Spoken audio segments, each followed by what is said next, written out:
Hello, investors, and welcome to our presentation. Did you know that women in Africa spend 40 billion hours a year collecting water for themselves and their families?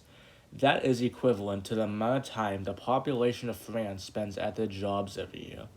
Because of this water crisis, many Africans are unable to spend time working or gaining an education, but they are required to collect water just to survive.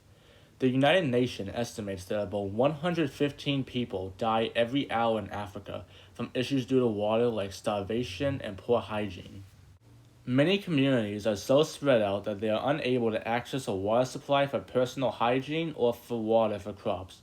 For example, in Zambia, over 2 million people face starvation as a result of many droughts that are occurring.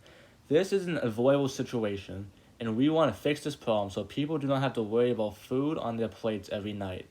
Our idea is to build a water well in Zambia in order to provide water to farms and villages to grow crops for the community around them.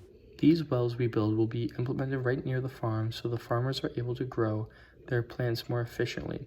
Because of the constant droughts, the crops have been unable to grow, so these extra wells will help supply the water to grow the crops. Here is to help the Zambian people receive the water necessary to grow crops in order for the citizens to be fed. By the water well being implemented, more trade can go through the farmers from selling the goods and the consumer purchasing. We will need 230 feet of CPVC pipe for water transportation. A pipe is $1.78 per foot, so the pipe will cost $409.40 total. We will also need to spend $25 per foot of well, and we need it for a 230-foot well, which will come up to $5,750.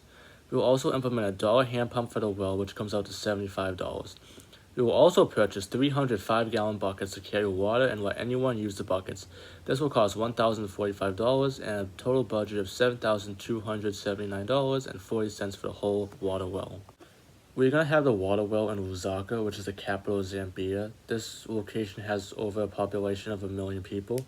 We're doing this intentionally in order to reach as many people as possible, and the most land is also located in Lusaka. Off of all the food that is created and sold, we plan on taking 50% of the profit made by the farmers. Although this may seem like a lot, it is reasonable. We are not charging the farm to implement this water well, and we are also not charging them to use the water well. The well is free of use, and we want a percentage of how much money they make from selling the crops. However much they spend on materials for their crops, we will allow them to break even, and then the rest of the money will be split between us. That is the way we make a profit on this adventure. In conclusion, it's important that we construct these water wells to help industrialize the African community. Many Africans annually struggle with finding food and water. We don't want any human going through this. With support, we'll be able to construct these wells. With support, we'll be able to build and expand more wells in these African communities. For you to invest because the cost isn't that expensive. It cover your expenses pretty quickly. We'll offer you 20% of the money that we make. Making your money back is important. We understand that. You'll also be improving the lives of millions of people in the Zambia region. Depend on our help, and with your investment, we can make this happen.